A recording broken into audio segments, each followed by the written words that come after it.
الحمد لله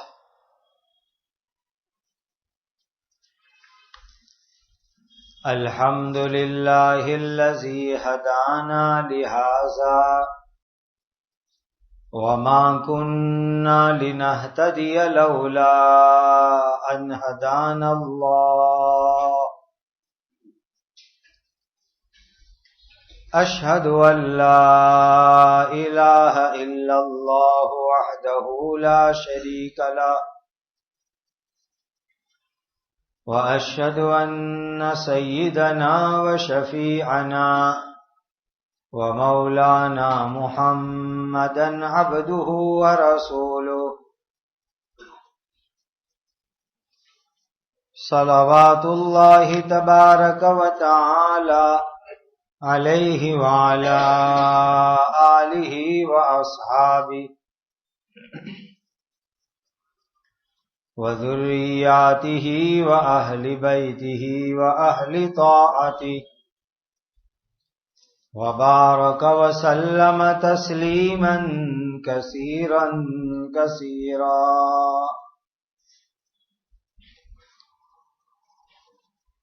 أما بعد فأعوذ بالله من الشيطان الرجيم. بسم الله الرحمن الرحيم. يحلفون بالله لكم ليرضوكم والله ورسوله أحق أن يرضوه إن كانوا مؤمنين. ألم يعلموا أنه من يحادد الله ورسوله فأن له نار جهنم خالدا فيها ذلك الخزي العظيم. یہ سورہ توبہ کی 62 اور 63 نمبر کی آیت کریمہ ہیں.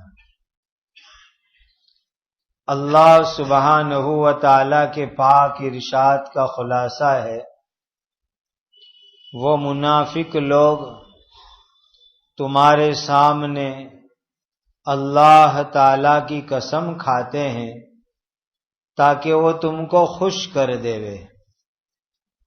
اور اگر وہ سچے ایمان والے ہیں تو اللہ تعالی اور اس کے رسول زیادہ حقدار ہیں کہ وہ ان کو راضی رکھیں.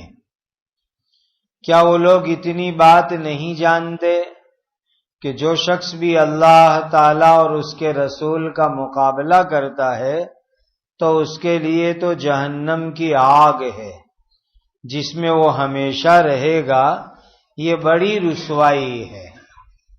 يحذر المنافقون أن تنزل عليهم سورة تنبئهم بما في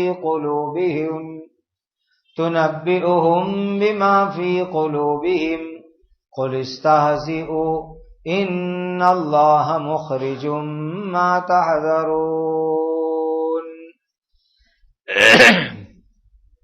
منافق لوگ اس بات سے ڈرتے رہتے ہیں کہ ان مسلمانوں پر اللہ تعالی کی طرف سے کوئی صورت اتاری جائے جو ان منافقوں کی دل کی باتوں کو ان کے سامنے ظاہر کر دے. تم ان کو کہو کہ تم مذاق اڑاتے رہو، جس چیز سے تم ڈرتے ہو یقیناً اللہ تعالیٰ اس کو ظاہر کرنے ہی والے ہیں. وَلَئِن سَأَلْتَهُمْ لَيَقُولُنَّ إِنَّمَا كُنَّا نَخُوضُ وَنَلْعَبُ قُلْ أَبِاللَّهِ وَآيَاتِهِ وَرَسُولِهِ كُنتُمْ تَسْتَهْزِئُونَ.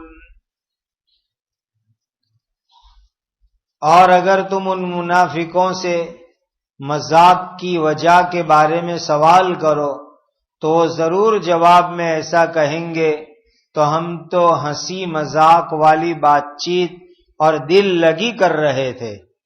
تو ان منافقوں کو ایسا کہو، کیا اللہ تعالی کے ساتھ اور اس کی آیتوں کے ساتھ اور اس کے رسول کے ساتھ تم مذاق کر رہے ہو؟ لا تعتذروا قد کفرتم بعد ایمانکم ان نعفو عن طائفۃ منکم نعذب طائفۃ بانہم کانوا مجرمین۔ تم بہانے مت بناؤ، پکی بات یہ ہے کہ اپنے ایمان کا دعویٰ کرنے کے بعد تم نے صریح کفر کیا،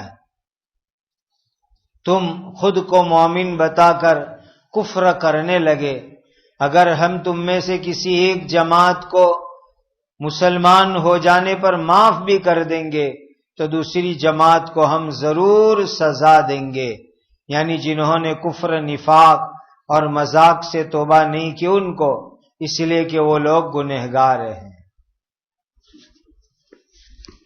دو قسم کے مضمون ہیں، ایک تو زکوٰۃ کے متعلق پچھلی آیت میں بات چل رہی تھی، اور ساتھ ساتھ میں غزوہ تبوک کی نسبت سے منافقوں کا تذکرہ چل رہا ہے۔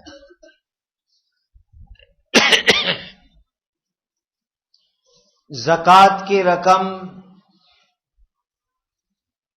ایک تو فقیروں کو، دوسرا مسکینوں کو، تیسرا پرانے زمانے میں جو زکوٰۃ کو ایک جگہ جمع کرنے والے خادم اسٹاف کے لوگ ہوتے ہیں ان کے لیے، اور نئے نئے مسلمان جو غریب ہو ان کا دل جمانے کے لیے ان کاموں میں زکوٰۃ کی رقم دے سکتے ہیں۔ اس کے علاوہ پرانے زمانے کے اندر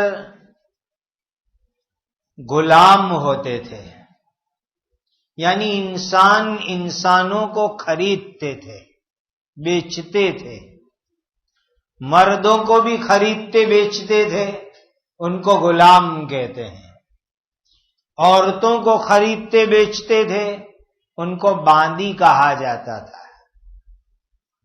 یہ پرانے زمانے کے اندر بہت عام رواج تھا کہ انسان انسان کا غلام بن جاوے۔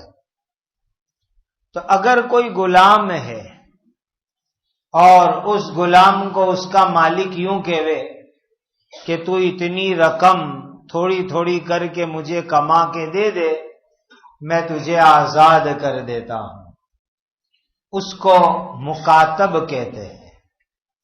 اب وہ غلام کے لیے اس کے مالک نے جو رقم طے کر دی، وہ رقم ادا کرنے کے لیے وہ بیچارہ محنت کرے گا، مزدوری کرے گا، تو اس رقم کو ادا کرنے میں زکوٰۃ کی رقم دینا جائز ہے۔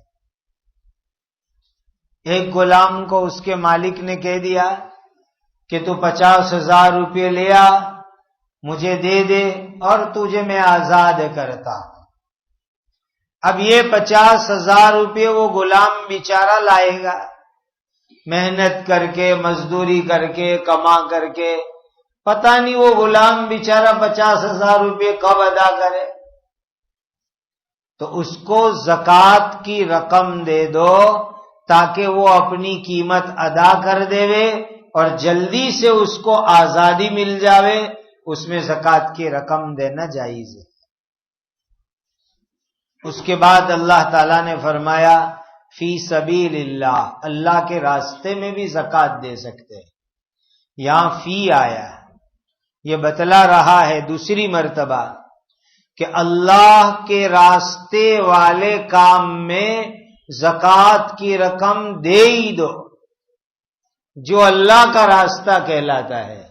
دین کے لیے، جہاں دین کے کام کے لیے، وہاں تو زکوٰۃ کی رقم دے ہی دو۔ اب یہ فی سبیل اللہ کی بہت ساری شکل ہے۔ ایک شکل اس کی یہ ہے کہ ایک آدمی اللہ کے راستے میں قتال میں جانا چاہتا ہے، جنگ میں جانا چاہتا ہے، اور اس کے پاس سامان، ہتھیار وغیرہ خریدنے کے لیے پیسے نہیں ہیں، اور وہ غریب آدمی ہے، تو اس کو زکوٰۃ کی رقم دے کر کے آپ قتال اور جنگ کے لیے بھیج سکتے ہیں، یہ جائز ہے۔ دوسری شکل، ایک آدمی جو ہے مالدار تھا، حج فرض ہو گئی، لیکن پھر اس کا مال ختم ہو گیا اور بیچارہ غریب ہو گیا، حج کرنا چاہتا ہے، تو ایسے غریب آدمی کو بھی آپ زکوٰۃ کی رقم دے کر کے حج کروا سکتے ہیں۔ تیسری شکل یہ ہے کہ جو مدرسے میں پڑھتے ہیں، تعلیم حاصل کرتے ہیں، حافظ بنتے ہیں، عالم بنتے ہیں، اور ان کے پاس پیسے نہیں، وہ غریب گھر کے ہیں، تو ان کی تعلیم میں، ان کے حافظ ہونے میں آپ زکوٰۃ کی رقم کے ذریعے سے ان کی مدد کر سکتے ہیں۔ یہ بھی اللہ کا راستہ ہے کہ جو قرآن سیکھے، قرآن یاد کرے، علم حاصل کرے، علم سیکھے، علم کی تبلیغ کرے، علم دوسروں کو پہنچاوے، علم دنیا میں پھیلاوے، یہ بھی اللہ کا مبارک راستہ ہے۔ جو لوگ غریب ہیں، اس میں لگے ہوئے ہیں، ان کو بھی آپ زکوٰۃ کی رقم دے کر کے مدد کر سکتے ہیں۔ یہاں پر ایک مسئلہ یہ بھی سمجھنا چاہیے کہ جو لوگ اپنے آپ کو دین کے کام کے لیے پورے طور پر وقف کر دیتے ہیں، مثلا امام ہیں، مکتب میں مدرسے میں پڑھانے والے استاذ ہیں، جنہوں نے سارا کام کاج چھوڑ کر کے خود کو امامت کے لیے، بچوں کو پڑھانے کے لیے وقف کر دیا۔ اب ان کی جو ڈیوٹی ہے، ذمہ داری ہے 5 وقت نماز پڑھانے کی، بچوں کو پڑھانے کی، تو اس ذمہ داری کے ساتھ وہ کوئی دنیا کا کاروبار برابر نہیں کر سکتے، اور کاروبار کرنے جائیں گے تو نماز کے ٹائم پر مسجد میں آ نہیں سکیں گے، بچوں کو مدرسے کے اندر ٹائم پر پڑھانے نہیں جا سکیں گے۔ اس لیے ایک مجبوری کے درجے میں ان کو اگر پگار دیا جاوے اور وہ پگار لیوے تو یہ پگار دینا اور لینا دونوں جائز ہے، کیونکہ اگر ان کو ہم پگار نہیں دیں گے اور وہ پگار نہیں لیں گے تو کھائیں گے کہاں سے؟ پھر وہ کاروبار میں لگیں گے تو نماز کون پڑھائے گا ٹائم ٹو ٹائم؟ بچوں کو مکتب میں پڑھائے گا کون ٹائم ٹو ٹائم؟ یہ جو پوری ترتیب ہے، 5 وقت کی نماز پابندی سے وقت پر ہو رہی ہے، بچوں کا صبح کا، دوپہر کا، مغرب کے بعد کا مدرسہ ہے، اس میں بچے پڑھ رہے ہیں، تعلیم حاصل کر رہے ہیں، ان لوگوں کو اگر ہم دنیا کے کام میں لگائیں گے تو نماز اور دین کی تعلیم کی پوری سسٹم خراب ہو جائے گی، برباد ہو جائے گی۔ اسی لیے مجبوری کے درجے میں ہم ان کو تنخواہ دے رہے ہیں، پگار دے رہے ہیں، تو یہ پگار دینا بھی جائز، لینا بھی جائز، اور اس پگار دینے اور لینے کی وجہ سے ہم ان کو ایسا نہیں کہہ سکتے کہ تم امامت کرا رہے ہو، بچوں کو پڑھا رہے ہو، یہ تو دنیا داری کر رہے ہو، ایسا نہیں کہہ سکتے۔ بعض لوگ ایسا بولتے کہ یہ امامت کرانا، مدرسہ پڑھانا کوئی دین کا کام نہیں ہے، اس لیے کہ اس پر وہ پگار لیتے ہیں۔ میں آپ کو ایک سیدھی بات پوچھوں، یہ امام صاحب جتنا وقت 5 نماز میں دیتے ہیں، بچوں کو پڑھانے میں دیتے ہیں، اتنا وقت اور کوئی نوکری کے اوپر جاتے تو یقیناً مسجد سے زیادہ ان کو وہاں پگار ملتا ہے، اور اللہ تعالیٰ نے ان کو علم کی برکت سے دماغ بھی بہت اچھا دیا ہوتا ہے۔ اگر یہ دنیا کے کاروبار میں لگتے، بزنس میں لگتے، دھندے میں لگتے تو بہت اچھی کمائی کماتے، لیکن انہوں نے دنیا کے کاروبار کی قربانی دی، بزنس کی قربانی دی، اور اپنے آپ کو مسجد میں، مدرسے میں، بچوں کو پڑھانے میں لگایا، تو یہ جو اپنے تنخواہ لیتے ہیں یہ تو ٹائم کی تنخواہ لیتے ہیں، ورنہ قرآن پڑھانے کا کبھی جو ہے پگار ہو ہی نہیں سکتا، نماز پڑھانے کا کبھی پگار ہو ہی نہیں سکتا.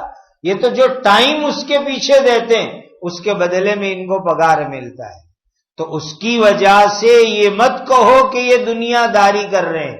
اخلاص سے امامت کرانا، بچوں کو پڑھانا، چاہے پگار لے کر پڑھاوے، یہ بھی خالص دین کا مبارک کام ہے.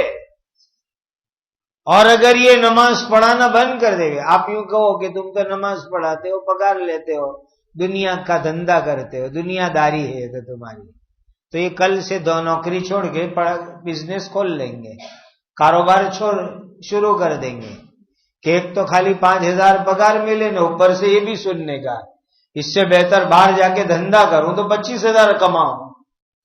تو پھر مسجدوں میں امام کون ملے گا؟ کون نماز پڑھانے والا ملے گا؟ کون بچوں کو پڑھانے والا ملے گا؟ کون صحیح قرآن پڑھائے گا؟ کون صحیح نماز پڑھائے گا؟ پوری ہماری سسٹم خراب ہو جائے گی.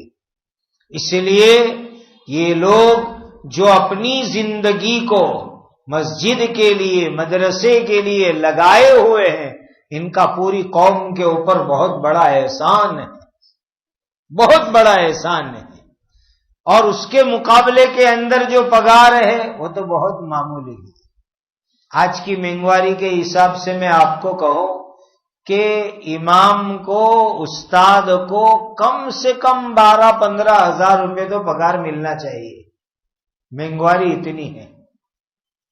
جو متولی لوگ ہیں وہ اپنے گھر کے خرچے کے اوپر سے ذرا وچار کرے، سوچے کہ ہمارے گھر کا خرچہ کتنا.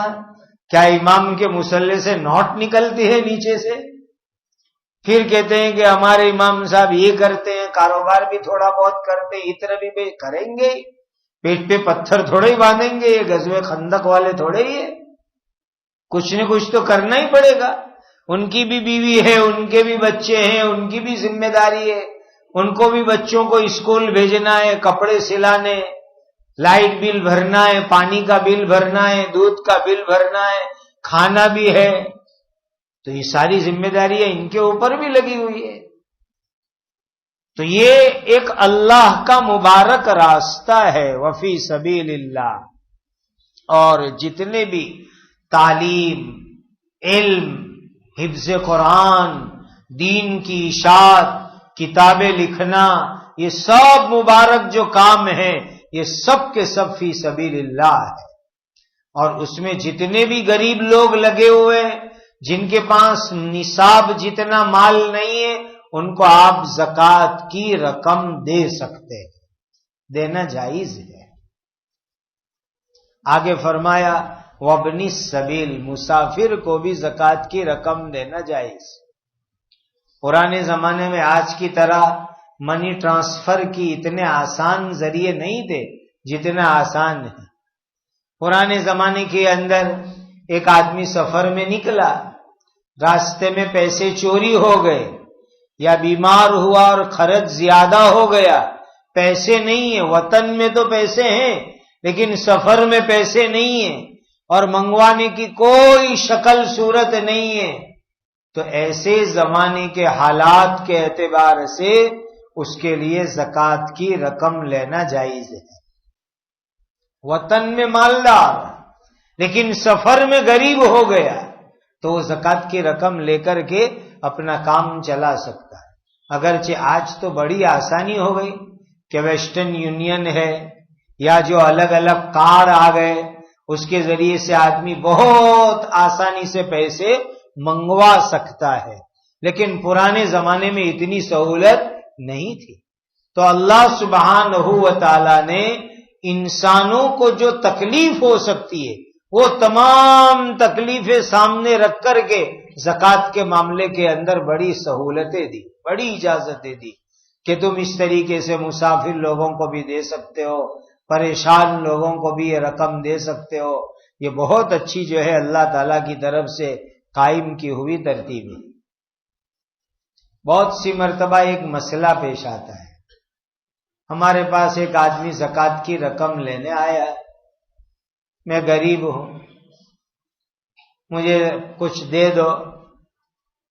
ہم نے اس کو پوچھا بھائی تو غریب ہے زکوٰۃ کا حقدار؟ اس نے کہا کہ ہوں، اور ہم نے اس کو زکوٰۃ کی رقم دے دی۔ پھر بعد میں پتا چلا کہ اس نے جھوٹ کہا تھا، وہ زکوٰۃ کا حقدار نہیں تھا، تو آپ کی زکوٰۃ تو ادا ہو گئی، آپ کی ذمہ داری پوری ہو گئی، اسی لیے کہ جب آپ نے اس کو دیا تب آپ نے یہ دیکھا کہ یہ زکوٰۃ کا حقدار ہے اور وہ بھی کہہ رہا ہے کہ میں زکوٰۃ کا حقدار ہوں، تو آپ نے دے دیا، زکوٰۃ ادا ہو گئی۔ اب بعد میں جو ہے پتا چلا کہ وہ تو جھوٹ بول کے لے گیا، تو اب آپ کی کوئی ذمہ داری نہیں، زکوٰۃ ادا ہو جاتی ہے۔ کتنی سہولت شریعت کے اندر ہو گئی۔ اسی لیے ہم لوگوں کو زکوٰۃ دیتے وقت کے اوپر ذرا دیکھ لینا چاہیے کہ ہم کس کو اپنی زکوٰۃ کی رقم دے رہے ہیں۔ اس وقت کے اوپر حالات ایسے ہیں کہ جو دکھنے میں بڑے بڑے مالدار ہے وہ اندر سے زکوٰۃ کے حقدار بنے ہوئے ہیں، ایسے حالات چل رہے ہیں۔ اسی لیے کہ ایک طرف بنگلہ ہے، گاڑی بھی ہے، سب ہے، لیکن پیسہ ایک بھی نہیں، پھنس گئے پیسے اور نکلنے کا نام ہی نہیں لے رہے، اور اوپر سے قرض پر قرض ہو رہا ہے، لمبے لمبے قرضے ہو گئے، ایسے حالات سے لوگ گزر رہے ہیں۔ تو ایسے پریشان حال لوگوں کو زکوٰۃ کی رقم دے کر کے پریشانی میں سے ان کو باہر نکالنا چاہیے اور ایسے لوگوں کی مدد کرنی چاہیے۔ یہ منافق لوگ حضرت نبی کریم صلی اللہ علیہ وسلم کی بڑی بے ادبی کرتے تھے، بڑی توہین کرتے تھے۔ حضور ان کے ساتھ بہت اچھے اخلاق سے پیش آتے، لیکن یہ منافق کیا کہتے ہیں کہ نبی سے کوئی گھبرانے کی ضرورت نہیں ہے، اسی لیے کہ وہ تو ہر بات مان لیتے ہیں، ہر بات سن لیتے ہیں۔ اگر ہماری کوئی بات کا راز کھل گیا، بید کھل گیا، تو ابھی ہم جھوٹے موٹے بہانے بنا کر کے نبی کے سامنے بات کر لیں گے اور وہ مان لیں گے۔ جو طریقہ اس زمانے میں منافقوں کا تھا، آج بھی بہت سے مسلمانوں کا وہ طریقہ ہے۔ دیکھو، کوئی آدمی آ کر کے کوئی بات کرتا ہے، ہم اس کی بات سنتے رہتے ہیں، اور وہ یوں سمجھتا ہے کہ تو سب سن رہے اور سب میری بات مان رہے ہیں، تو اس کو یوں سمجھنا نہیں چاہیے کہ یہ بیوقوف ہے جو میری ہر بات سن لیتے ہیں اور مان لیتے ہیں۔ کبھی تو ایسا ہوتا ہے کہ آدمی کسی کی بات سنے اور دل سے مان لے کہ ہاں بالکل صحیح سچا کہہ رہا ہے، حالانکہ وہ جھوٹ بول رہا ہے، بناوٹ کر رہا ہے، لیکن یہ سامنے والا آدمی سن کے مان لے۔ بعض مرتبہ ایسا ہوتا ہے کہ کوئی آدمی ہم کو آ کر کے بات سناوے، ہم سنتے رہتے لیکن ہم کچھ بولتے نہیں۔ بولنے دو نا، جو بولنا ہو اس کو، جو کہنا ہو کہنے دو نا۔ اخلاق کی وجہ سے اس کی بات سن لیتے ہیں، دل میں تو ہے کہ یہ بناوٹ کر رہا ہے، جھوٹ بول رہا ہے، غلط بات کہہ رہا ہے، لیکن اخلاق سے سن لیتے ہیں۔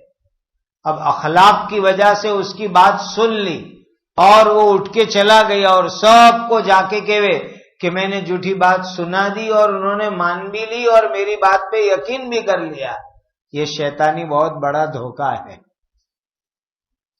یہ کام منافقوں کا تھا جو حضرت نبی کریم صلی اللہ علیہ وسلم کی شان میں گستاخی کرتے تھے۔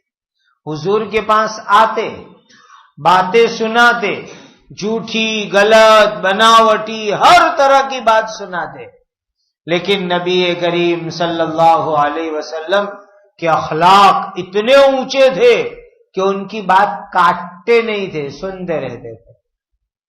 سن لیا بس، اخلاق سے بات کاٹی بھی نہیں، ان کو منہ بھی نہیں کہا کہ تو جھوٹا ہے، تو بناوٹی، سن لیا۔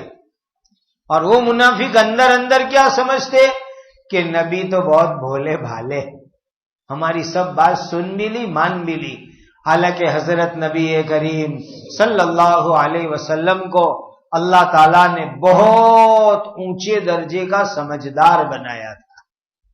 حضور سے بڑھ کر کوئی سمجھدار ہو ہی نہیں سکتا. حضور سب سمجھتے تھے کہ یہ جھوٹ بول رہا ہے، بناوٹ کر رہا ہے، دھوکہ دے رہا ہے، غلط بات بول رہا ہے، لیکن یہ اخلاق حضور کے سن لیتے تھے.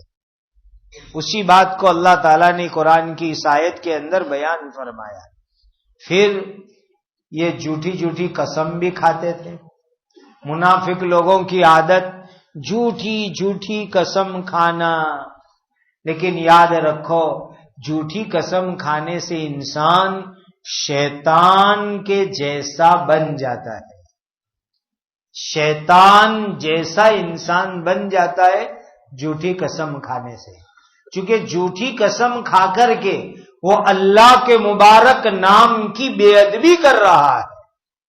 کہتا ہے نا اللہ کی قسم، اور آگے بولے گا جھوٹ، تو اس نے اللہ تعالیٰ کے مبارک نام کی بے ادبی کی. اور جس نے اللہ کی بے ادبی کی، اللہ کی مخالفت کی، رسول کی مخالفت کی، تو اللہ اس کو ہمیشہ کے لیے جہنم کی آگ میں ڈالیں گے. اس لیے کہ اللہ اور رسول کے نام کی مذاق کوئی ایمان والا نہیں کر سکتا. یہ کافر کا کام ہے، یہ منافق کا کام ہے.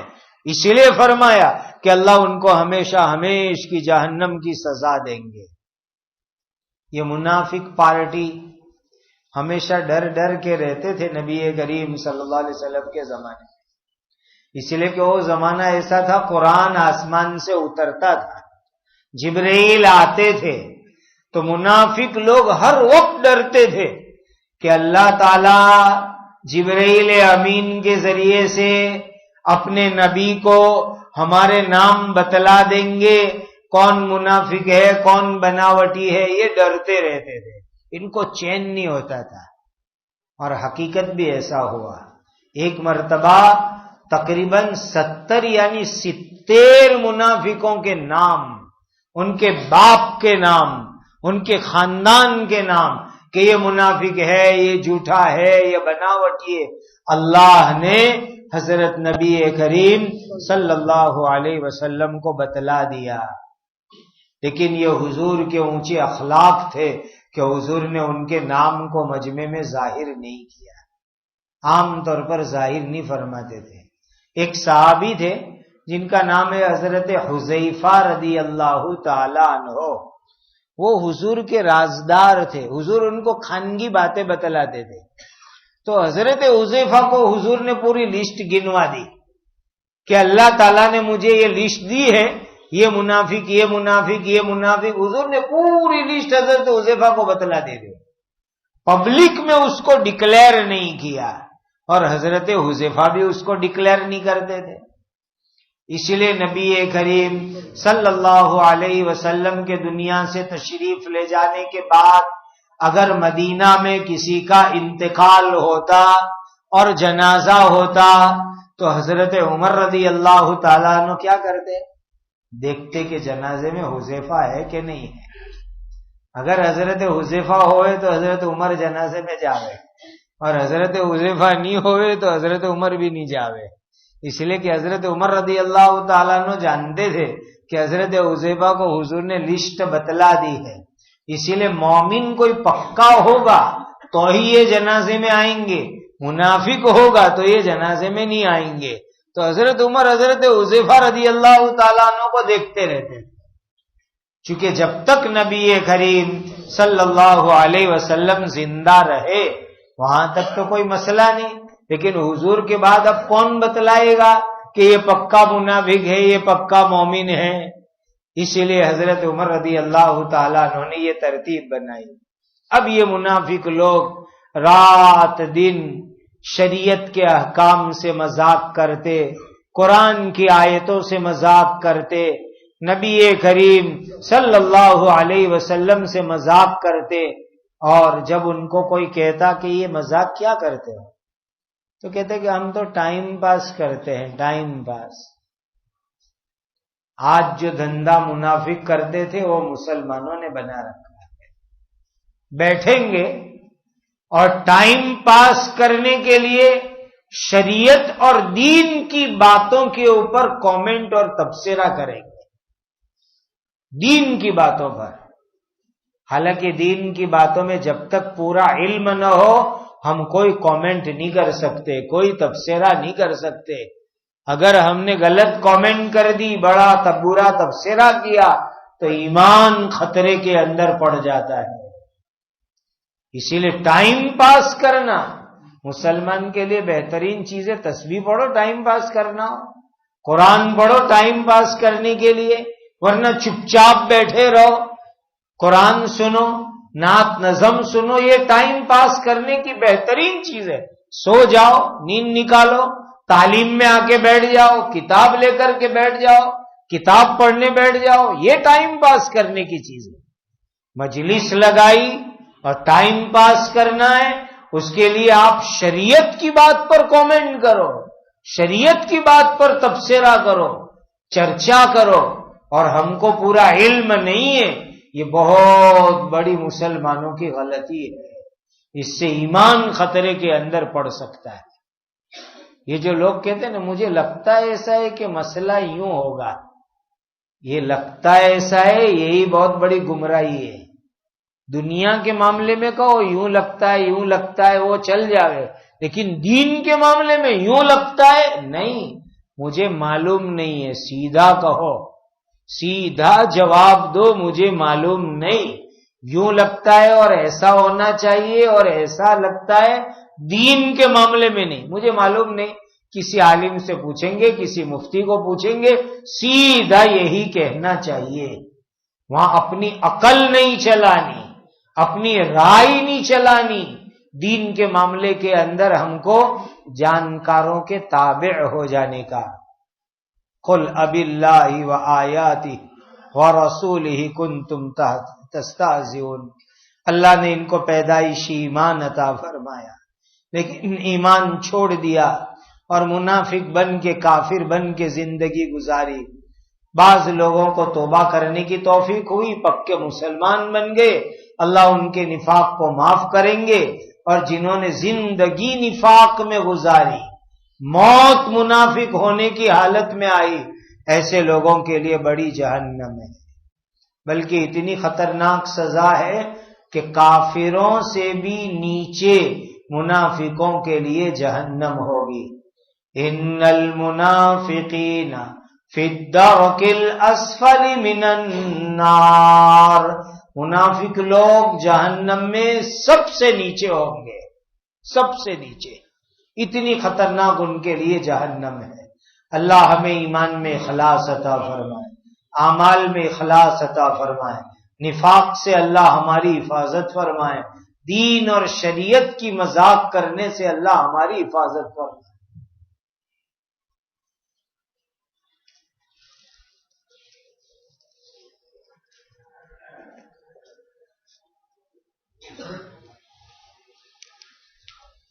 درود شریف۔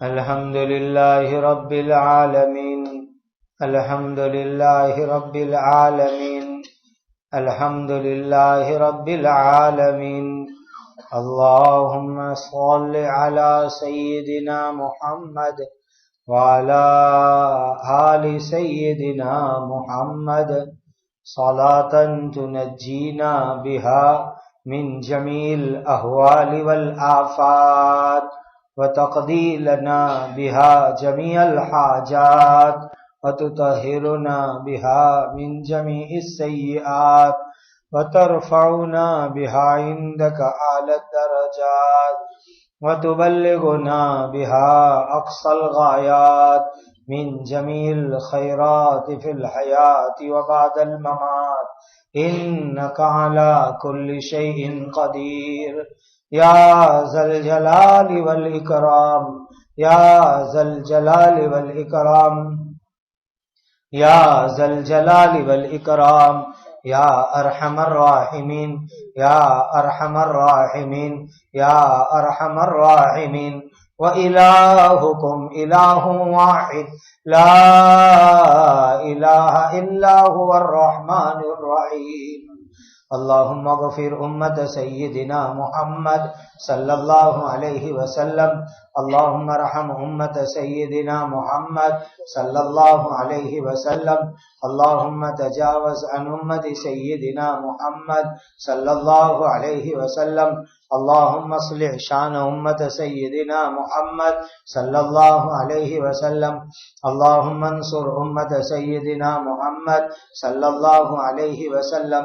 اللهم انا نسألك العافیہ ودوام العافیہ والشکر علی العافیہ. اللهم انا نسألك العافیہ ودوام العافیہ والشکر علی العافیہ. اللهم انا نسألك العافیہ ودوام العافیہ والشکر علی العافیہ. اللهم انا نعوذ بك من الفتن ما ظهر منها وما بطن. اللهم انا نعوذ بك من الفتن ما ظهر منها وما بطن. اللهم انا نعوذ بك من الفتن ما ظهر منها وما بطن. اللهم انا نسألك رضاك والجنة. اللهم انا نسألك رضاك والجنة. اللهم انا نسألك رضاك والجنة. ربنا آتنا في الدنيا حسنة وفي الآخرة حسنة وقنا عذاب النار.